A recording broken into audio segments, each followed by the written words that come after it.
Big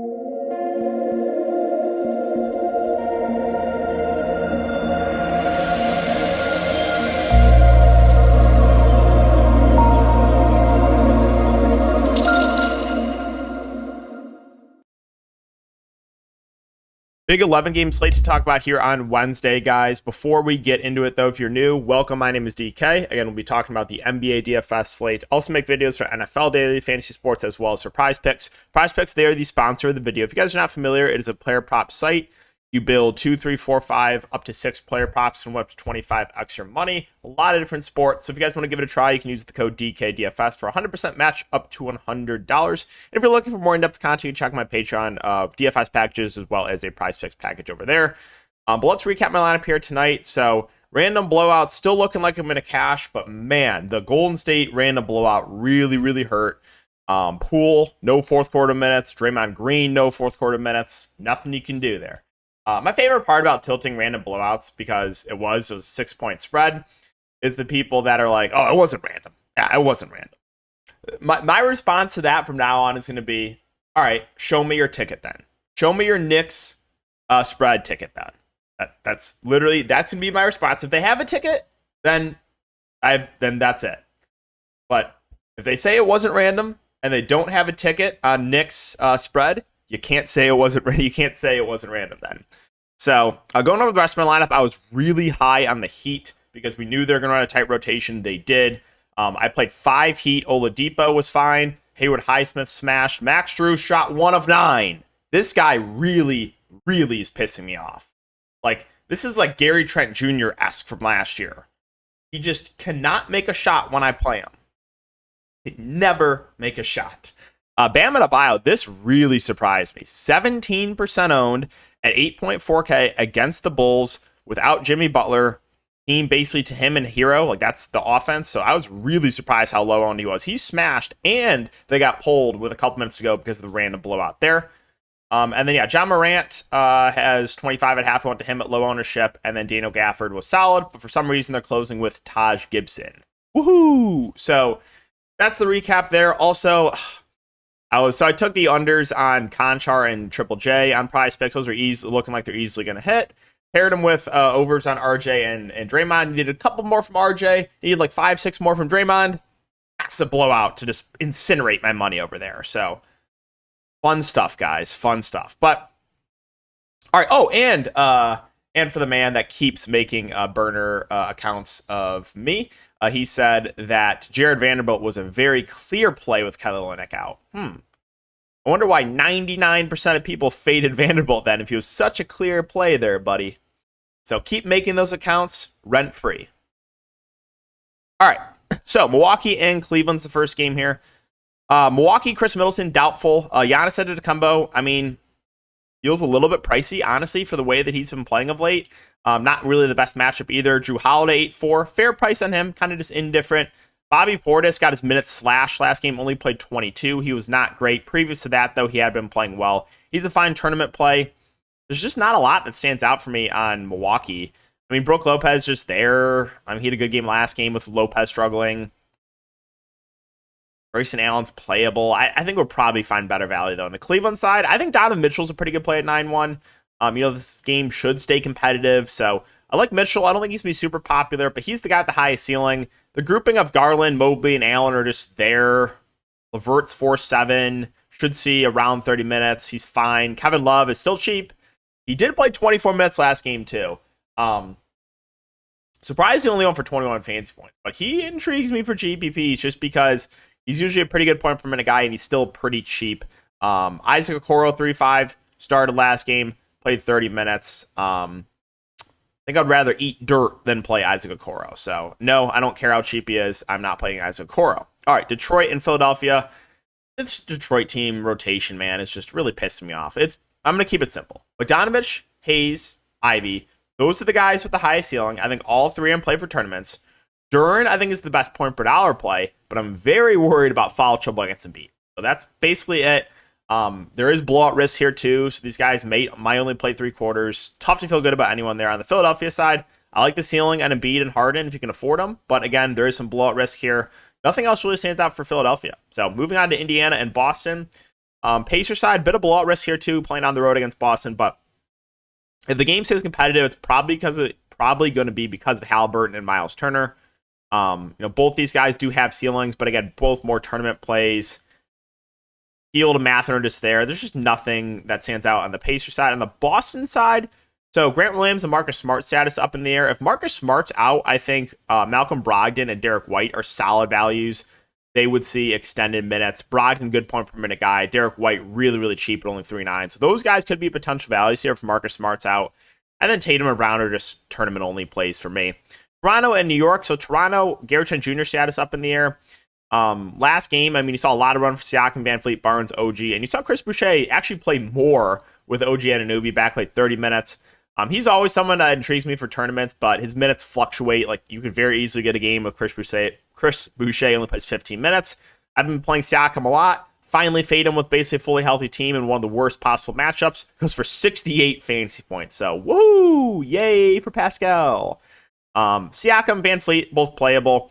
But that's about it for Toronto. On the New York side, basically the same thing I said tonight, except, not as good of a matchup. But Randall, Brunson, Barrett, they should play a ton if the game doesn't randomly blow out. Mitchell Robinson has the ceiling if he stays out of foul trouble. Grimes is a totally fine play in the mid-range. He should see low 30s minutes. Quickly's fine for tournaments. So basically, it's like the same breakdown for the Knicks. Chicago and Atlanta. Chicago, it's the same thing too. Like, I'm literally a broken record with Chicago. Vucevic, Levine, DeRozan. I have interest in all three. Tough to prioritize one. They all look relatively similar. I like the matchup. I think if this game stays competitive, at least one of those guys will have a good game. Good luck trying to figure out who it's going to be, though. So that's the tricky part with Chicago. Pat Williams, Alex Caruso are fine values. I would guess we probably get better value opening up throughout the day tomorrow. But Williams should see low 30s minutes. Alex Caruso should see like mid 20s minutes. They're both playable. On the Atlanta side, no Capella. Last game, they started the small ball lineup, though, with John Collins at the 5. They limited Collins' minutes, though, only played him 20 minutes. So, I don't really know what to make of this situation. We'll see. If Okongwu starts at the 5, I think he's a good play. If they start Collins again, he's on a limit, then it kind of just makes both those guys like neutral plays.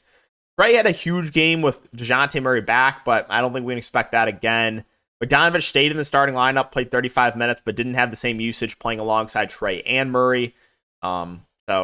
Yeah, we'll keep an eye on the starting lineup. If Okongwu starts, I like him. If he doesn't, then there's not much that I like. Golden State and Brooklyn.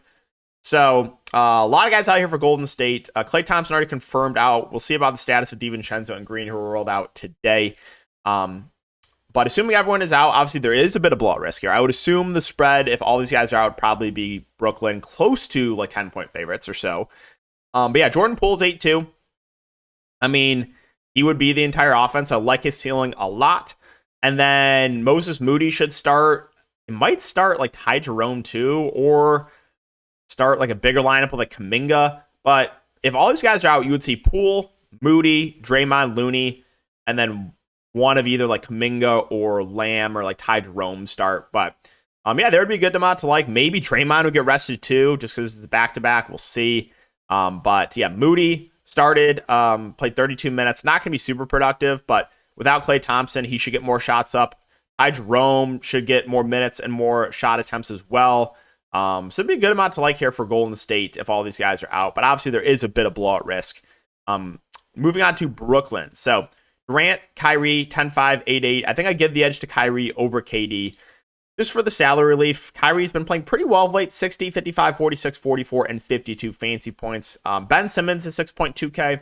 Minutes have fluctuated a bit on him, 23, 32, 25. So, like, if you told me that Ben Simmons is going to play 30-plus minutes, I would like him. But right now, the minutes seem to be a little bit up and down. Nick Claxton, 6K. He should see mid-20s minutes, more of a tournament play. Royce O'Neal should see a lot of minutes, but feels priced about right. Seth Curry's minutes have basically been whittled down to almost nothing. So let's move on to Portland and Oklahoma City. So Portland, a lot of these guys probable. My boy Nurkic is questionable. If Nurkic misses, you should see Drew Eubanks start. If he does, I think he's a pretty good value in both formats. Played 32 minutes last game. You'd most likely get Watt for playing the backup 5. He did not play well last game, but he would play the backup. Winslow could play a bit of small ball 5 as well at 3-5. And then I like the ceiling on Dame at 10-6, but price point feels about right. Simons, Grant, Hart with Lillard there is kind of just different plays. So But Oklahoma City, I played Shea last slate for the first time in a while. He started the game like 2 of 12. Did salvage, though, 1 for 52 fantasy points. Again, no Giddy. He's going to run the offense. It's a good matchup. I like Shea. The rest of the Thunder, good luck, man. If you want to play Dort in 30 minutes, sure. Williams, Pokuševski, these guys do have ceilings, but minutes can fluctuate. Production can fluctuate. Henrich Williams has played like 30 minutes back-to-back games on the bench, but he could very easily like DNP tomorrow, and I would not be surprised. Isaiah Joe probably sees okay minutes on the bench. I hate this team. I really, really hate this team. Eugene Aurier probably sees rotation minutes. You probably see some rotation minutes from Mike Muscala. Man's in the G League, but Aaron Wiggins should see rotation. It's just like, I don't like talking about this team. I really, really don't. Dallas, Minnesota. Like the ceiling on Luka at 12-6 if you feel comfortable with enough of the value. If there's no Dwight Powell, last game we did see Christian Wood start. Played a lot. I know the price point's not cheap, but I think Wood would be a solid play here if there's no Powell and he starts again. Nothing else really stands out for Dallas. On the Minnesota side, so no Cat, no McLaughlin, Anderson, Prince, and Gobert status up in there. If they're all out, I mean, I have no issue going right back to Naz Reid. It's still way too cheap for a price point, so would really like Naz Reid. Anthony Edwards had a really good game in a tough matchup last game. He's played well recently, but he's been up and down, more of a GPP only play. D'Lo 7-5. Again, maybe just more for tournaments. I don't love the matchup here. If there's no slow-mo, Noel McDaniel should play a bit more. Austin Rivers probably sees a good amount of run. He played 37 minutes last game. So I guess if all those guys are out, he's playable. But God, I really don't want to play Austin Rivers in 2022. I really don't want to do that. And Orlando and Houston. So we had two bad teams going up against each other. This one could be an appealing game here. Franz Wagner chat is also up in the air. So we'll start with Banchero at 8K. You know, he's been a bit up and down, but I like the matchup for him. He should play mid-30s minutes. Mo Wagner, if he stays out of foul trouble, probably sees 25 to 30 minutes. I think he's a pretty good play. Markelle Fultz, we've seen that ceiling from him. Again, he's been up and down, but he's gone for 40 plus now 2 of the last 4 games. I like him in GPPs. Well, Anthony, minutes have kind of trended down, but he's playable. Bull's minutes have trended down. Mo Bamba should see the backup 5 run. He's fine. Terrence Ross will see rotation minutes, but it's mainly Banchero, Mo Wagner, and Markelle Fultz that I have interest in. On the Houston side, this team's been pretty disappointing of late. The minutes on Sengun have not been great. I know there's been some blowouts, but he's a solid GPP play. Green and Porter have also been disappointing, but I like their ceiling in tournaments. Jabari Smith should see over 30 minutes in competitive games. So it's basically the main 4 guys. And then Eric Gordon at 3.5. It's cheap. He's going to play around 30 minutes. He's playable. But that's it. Now, Lakers and Sacramento, this is a pretty appealing game. No Anthony Davis, Russell Westbrook questionable, Austin Reeves doubtful, LeBron probable. So LeBron, team to himself, great matchup. I think he makes for one of the best spin-ups on the board. I really like LeBron. Thomas Bryant, 5.3. I feel like this price is still a little bit too cheap. He should see 30-plus minutes if this game stays close. I do like Thomas Bryant. And then I like Lonnie Walker and Dennis Schroeder, and I like him even more if Russell Westbrook's out. Like, these guys are going to be the next guys offensively to, score the ball, right? Besides LeBron, it's like, who else is going to score? It's going to be Lonnie and Dennis Schroeder, who both had a good game in a massive blowout last game. So I like Lonnie. I like Schroeder. And then, if Westbrook, Reeves are both out, then we can maybe start considering guys like Pat Beverly, Troy Brown. Now, these are guys that, they kind of need the minutes to be there, but they're cheap.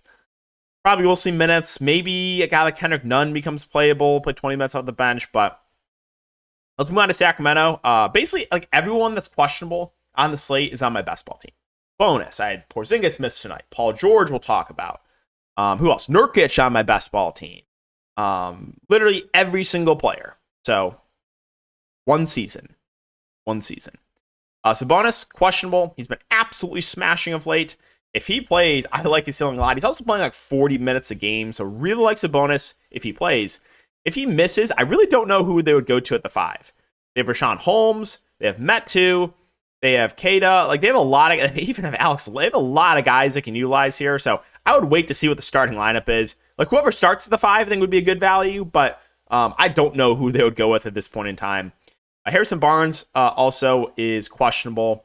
If there's no Sabonis, I think De'Aaron Fox looks pretty good at 8.7. He would get a usage bump.